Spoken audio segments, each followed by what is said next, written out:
Bonsoir à tous, ravi de vous retrouver pour une nouvelle page d'information. À la une ce soir, le tournant dans la lutte contre l'immigration clandestine à Mayotte. Les opérations de contrôle d'identité et de recherche des marchands de sommeil s'intensifient. Des précisions dans un instant. Également dans l'actualité, la situation à Mayotte qui remplace l'ordre du jour de la commission franco-comorienne qui devait se tenir cette semaine à Moroni. La France et les Comores cherchent à trouver une solution sur le problème des reconduites à la frontière au départ de Mayotte bloqué depuis plus de 2 semaines. Hakim Ali Saïd sera avec nous pour les toutes dernières informations. La lutte contre l'immigration clandestine a donc pris une autre tournure avec des opérations de contrôle d'identité et de recherche des marchands de sommeil. Après l'intervention ce mardi à Pamandi, une autre a eu lieu ce matin à Bandjélé, dans le sud de l'île. Hachim Saïd Hachim et Farah Housseni. L'État s'attaque à l'immigration clandestine et aux marchands de sommeil. Des informations remontées à la brigade de gendarmerie ont déclenché l'enquête.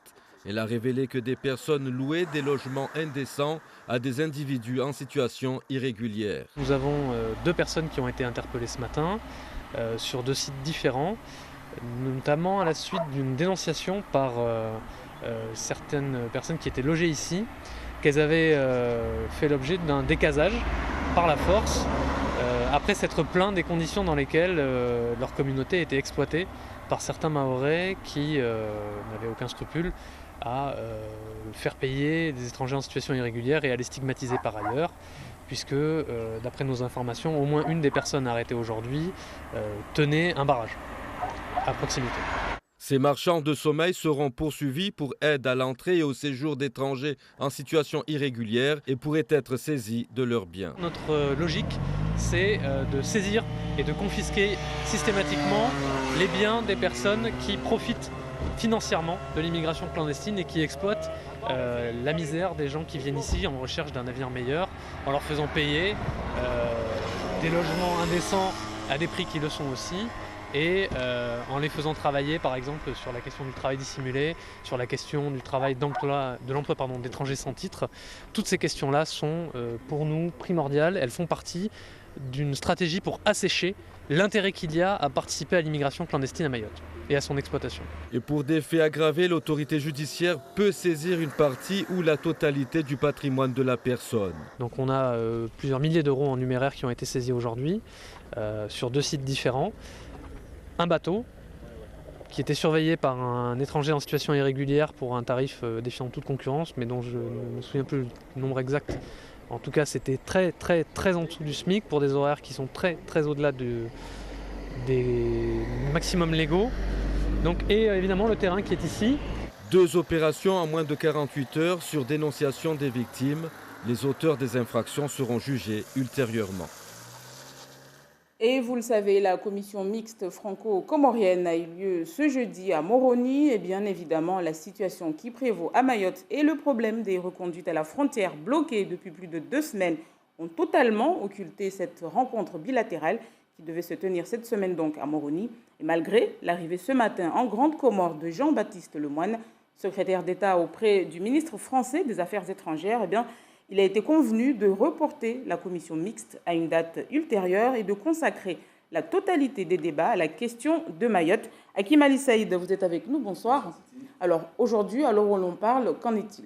Alors depuis le milieu de la matinée, à l'heure où on se parle encore, les Comores et la France discutent à Moroni de la situation à Mayotte. Le rendez-vous qui était prévu de longue date, cette fameuse commission mixte franco-comorienne, devait plutôt parler de santé, d'éducation, de formation professionnelle, bref, de l'aide apportée par la France à l'Union des Comores. Finalement, c'est Mayotte et la situation qui prévaut dans ce 101e département français qui a donc occulté les débats. Les 2 pays ont conscience de la situation extrêmement tendue ici, une véritable cocotte-minute, Mayotte, dans laquelle la situation, le problème de l'immigration clandestine, mais également le problème de l'insécurité cristallise toutes les passions.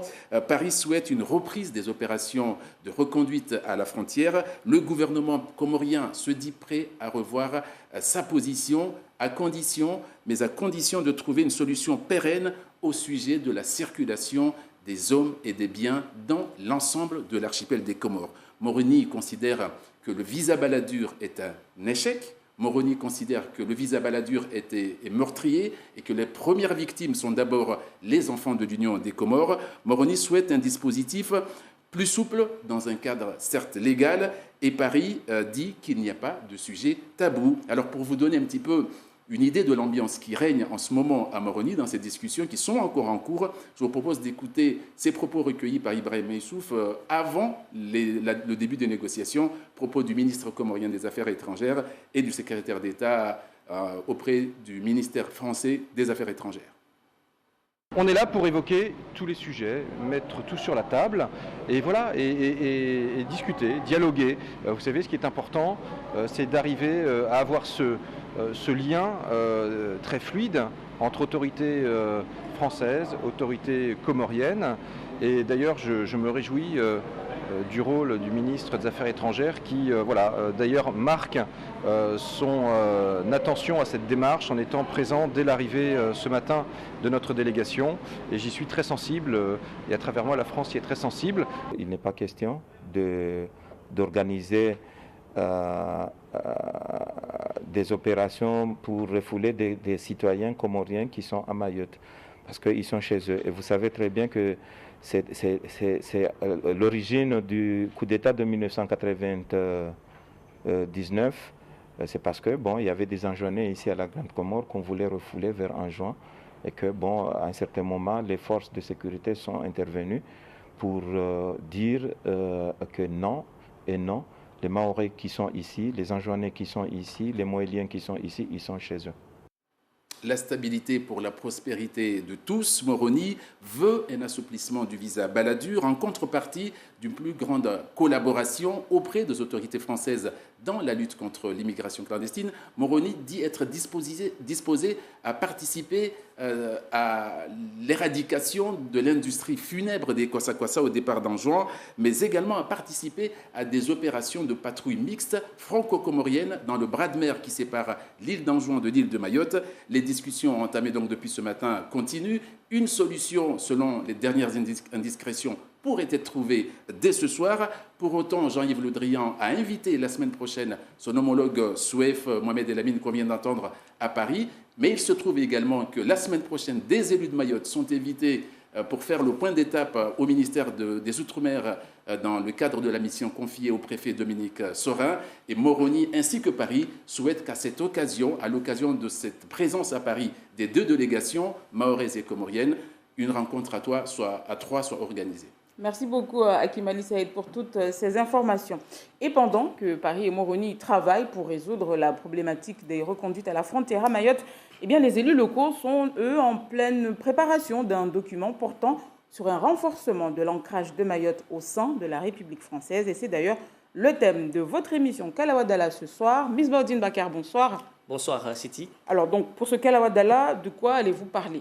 Alors justement, on va parler du toilettage institutionnel. C'est un document qui est porté par les élus, mais qui émane du pacte de la départementalisation et de Mayotte 2025. Quand je parle des élus, ce sont les élus du département.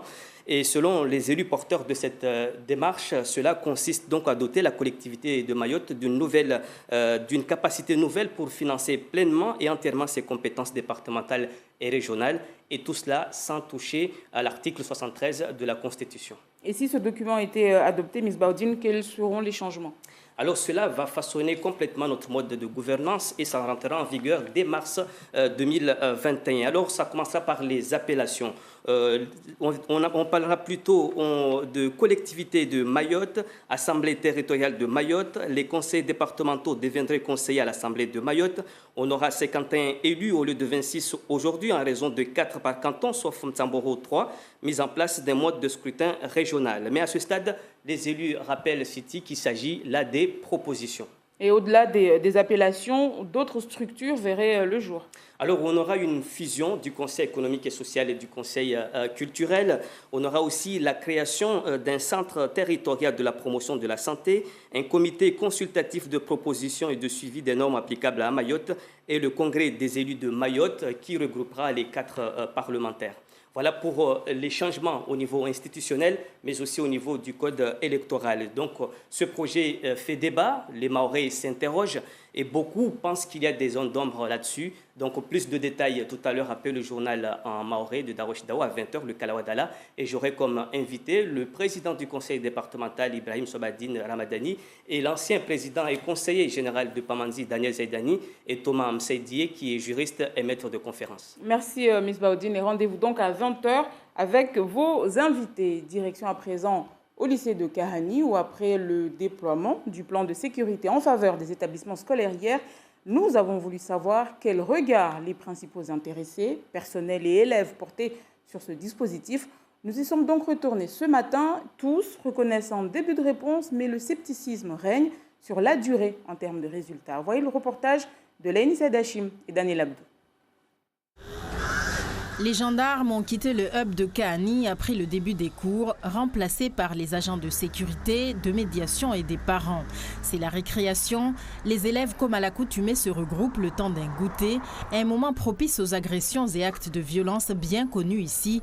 Alors, l'opération de communication du préfet hier sur le dispositif de sécurité ne convainc pas vraiment le personnel. Monsieur le préfet est venu avec beaucoup de forces de l'ordre, puis il est reparti, et les forces de l'ordre sont reparties aussi.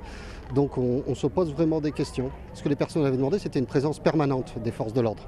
Parce que si on fait face à une nouvelle attaque, comme on avait subi le 19 janvier, on voit bien que les forces de l'ordre ne sont pas présentes. Et donc les collègues sont inquiets. Au-delà du constat, les enseignants demandent à ce qu'il y ait des actions réelles menées sur le fond, avec plus de moyens éducatifs pour Mayotte, afin de lutter efficacement, notamment contre les violences des jeunes. Le compte n'y est pas, puisqu'on a appris récemment qu'il y a des arbitrages qui ont été faits au niveau de l'île et le lycée de Kahani n'aura pas de CPE supplémentaire à la rentrée prochaine. Ce qui va faire du lycée de Kahani le lycée le plus mal doté à ce niveau-là. Donc vraiment on se pose des questions. Est-ce que le vice-rectorat et plus largement le gouvernement a pris la mesure de la situation? Et puis c'est très inquiétant pour la suite. Est-ce que ce gouvernement veut s'engager pour Mayotte et pour l'éducation? Ce sont de mauvais signaux. Cependant, les enseignants reconnaissent un début de travail des forces de l'ordre déployées sur notre île pour rétablir la sécurité. Mais tôt ou tard, ces escadrons devront rejoindre leurs départements respectifs. Parlons des agriculteurs à présent. Après 45 jours de blocage, ils font les comptes. Et pour la première fois hier après-midi, plusieurs responsables de ce secteur se sont retrouvés pour faire un premier bilan, mais aussi pour proposer des mesures de redressement. René Lataste, Alda Alidi ont assisté à cette entrevue. Anwar a 32 ans. Il nous guide au cœur de son domaine, les jardins d'Imani à Combani. 17 hectares consacrés à l'ilang, au manioc, à la banane et au coco. En plus, il fait de l'agrotourisme. Les barrages ont réduit à néant ses activités. 0 client. Parce qu'il y avait les barrages et les clients ne pouvaient pas se déplacer jusqu'à l'exploitation. Donc pour moi, ça reste un manque à gagner assez important. Et pour les clients, du coup, ils sont cloîtrés chez eux, ils ne peuvent pas trop sortir. Et les premiers clients, c'était dimanche dernier, c'est ça, pour distillation? Exactement, il y a 2 jours, j'ai reçu du monde qui était bien content d'être là, de pouvoir circuler. Et moi aussi, ça me fait du bien, un petit bol d'air frais, tant côté finance qu'à proprement parler. Depuis des semaines, ces productions ne sont plus écoulées vers Mamoudzou. La plupart des agriculteurs sont d'ailleurs dans ce cas. Cet après-midi, pour la première fois, des responsables de l'agriculture ont pu se retrouver, faire un premier bilan et envisager les mesures pour repartir. Ils les ont taillés dans un document envoyé au préfet et au service de la direction de l'agriculture et de la forêt. 8 points, dont un en urgence. Ces 8 mesures, nous on a mis une mesure d'urgence, que ça se fait partout au niveau national ou local. Après, sur le 7, ce sont des mesures à long terme pour dynamiser l'agriculture. Il y a une mesure qui est très importante, que nous, depuis 2013, qui existe au niveau national et même à Mayotte, c'est l'aide minimi. En fait, c'est une aide d'urgence. S'il y a une crise, toute entreprise agricole a une crise, l'État peut débloquer ou le conseil départemental peut débloquer ce fonds pour relancer son activité. Il demande notamment un financement exceptionnel dans le cadre du Fonds européen pour Mayotte, 4 600 000 €. Ils remettent aussi au premier plan d'anciens projets qui n'ont jamais vu le jour. Abattoir de volailles, de bovins, laboratoire d'analyse agréé de Mayotte. Des projets restés dans les dossiers depuis des années.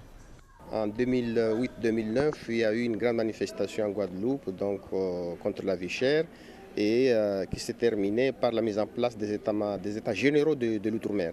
Et là, il y a eu beaucoup de choses qui ont été mises en place ici à Mayotte, beaucoup de réunions, beaucoup de fiches actions, beaucoup d'ateliers et des élus qui étaient impliqués. Mais le résultat, c'est un grand bouquin de 235 pages et rien qui a commencé jusqu'à aujourd'hui. Les agriculteurs ont constitué une délégation. Ils attendent désormais une date de rendez-vous à la préfecture. Tout autre chose, la problématique des mineurs isolés au cœur des discussions des 3 tables rondes organisées ce matin au conseil départemental en présence des autorités et des différentes structures qui œuvrent dans la protection des enfants, comme vous le voyez sur ces images.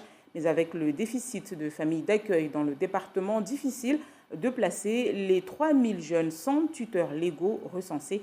Je vous propose d'écouter Issa Abdou, vice-président du conseil départemental chargé des affaires sociales et sanitaires. Ce qui a changé, c'est que nous sommes partis d'un seul mode de placement qui était les familles d'accueil à d'autres possibilités, d'autres alternatives qui sont d'abord les tiers dignes de confiance, ensuite les activités éducatives à milieu ouvert. Nous sommes en train d'expérimenter la prévention spécialisée et demain les unités de vie parce que tout ça prend sa source dans le schéma de l'enfance que nous avons. Vous savez qu'il y a eu une circulaire Taubira de 2013 du nom de la garde des Sceaux qui avait en charge la justice à ce moment-là. Et cette circulaire fait en sorte qu'on dispatche les enfants sur tout le territoire national au nom de la solidarité nationale. La difficulté, c'est que cette circulaire n'est pas applicable à l'outre-mer. Et quand on sait que l'outre-mer et singulièrement Mayotte et la Guyane sont les territoires les plus concernés par cette problématique, je vous donne un chiffre. Il y a 3000 mineurs isolés, je le disais tout à l'heure au Bamo, mais dans toute la métropole, il y en aurait 5000. Il y a presque autant de mineurs à Mayotte non accompagnés que sur tout le territoire national. Environnement à présent avec cette signature ce matin ici en Petite-Terre, convention portant sur la gestion du site des cratères de Petite-Terre donc, une convention tripartite entre la communauté de communes de Petite-Terre, le conseil départemental et le conservatoire du littoral, un engagement nécessaire pour la préservation du lac Diani et du site de Moya. Écoutez Saïd Omar Wali, président de la communauté de communes de Petite-Terre, au micro de René Lataste et Youssouf Ahmed Matoir. Avant, on ne faisait rien et c'est pourquoi on était dans l'obligation de signer cette convention parce que vous savez tous que le cratère de Moya et de Diani, c'est un endroit tellement prisé par la population, non seulement de la Petite-Terre mais aussi de la Grande-Terre. C'est des lieux de promenade, c'est un lieu de baignade. Donc il était nécessaire, à chaque fois on se renvoyait la balle en disant c'est de votre responsabilité. Et maintenant avec la signature de cette convention, on va clarifier les obligations des uns et des autres. Et donc nous, si je prends la communauté de communes de Petite-Terre, on s'est mis d'accord à ce que nous créions ici une brigade verte dont l'objet c'est de nettoyer, de désherber, je dirais, les chantiers de randonnée et surtout rendre la quiétude des gens qui vont dans ces lieux-là, pouvoir se baigner en toute quiétude, en toute tranquillité. Du sport, pour terminer, à 38 ans, Daniel Narcisse, le handballeur réunionnais, tire sa révérence dans 1 mois et demi. Il laisse derrière lui l'un des plus beaux palmarès de l'histoire du hand français et international. Celui que l'on surnomme Air France, pour sa détente vertigineuse, prend une retraite bien méritée, comme nous l'explique Eric Santas. En 2001, le monde entier découvre ce gamin de 22 ans qui décolle déjà au-dessus des défenses lors de la finale du mondial France-Suède et qui se fait une place dans la cour des grands 1 an après sa première sélection en bleu. En 2008, à Pékin, Daniel touche son Graal. Premier titre olympique, il a déjà tout gagné au niveau international avec l'Euro en Suisse en 2006 et quelque part marque déjà l'histoire du handball. Je suis aujourd'hui fier d'être réunionnais. Il y a des mecs comme Jackson, comme Papat, Casal, comme Bernard Lachimi, des mecs qui ont su montrer, j'en oublie d'autres, mais il y a des réunionnais qui ont toujours porté haut les couleurs de la Réunion. Moi, j'essaye de faire comme mes grands frères, j'essaye de jouer avec le cœur, de ne pas oublier d'où je viens. Son île de la Réunion toujours au cœur, c'est clair. Les années découvertes au Chaudron et Joinville Sport. Il est trop doué le garçon. Fan de Michael Jordan, il passe du basket au handball, et tant mieux. En 1998, Chambéry lui ouvre ses portes pendant 8 ans. S'en suivront 3 titres, 1 avec le club savoyard en 2001, 2 avec le PSG, 3 en Allemagne avec Kiel et 2 Ligues des Champions avec ce même club de Kiel. Dans ces années 2000, Daniel Narcisse connaîtra aussi les honneurs de la République. C'est pas simple. Partager tellement de choses avec cette équipe, avec ces joueurs. Mais quand on voit le fils avec du père avec lequel tu as joué, ça veut dire que c'est le moment de partir. Non, mais maintenant c'est à eux de me faire vibrer devant ma télé. Il est bluffant, quoi. Il est juste bluffant et il nous a fait rêver. Et puis je lui souhaite en tout cas une bonne retraite. Le handball français ne sera plus tout à fait pareil sans son grand numéro 8. Une retraite donc bien méritée, voilà qui met un terme à cette édition. Merci à vous de l'avoir suivi. La principale information à retenir, la reprise des opérations de lutte contre l'immigration clandestine avec un tournant majeur.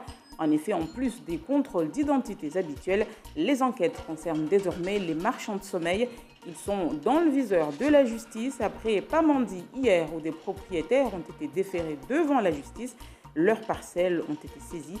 Une autre opération de ce genre a eu lieu ce matin, cette fois-ci du côté de la Grande Terre à Bandrélé. À suivre après la météo, votre journal à Maoré avec Darwesh Daou. Nous, on se retrouve demain dès 19h pour une nouvelle page d'information. Très belle soirée sur La Première.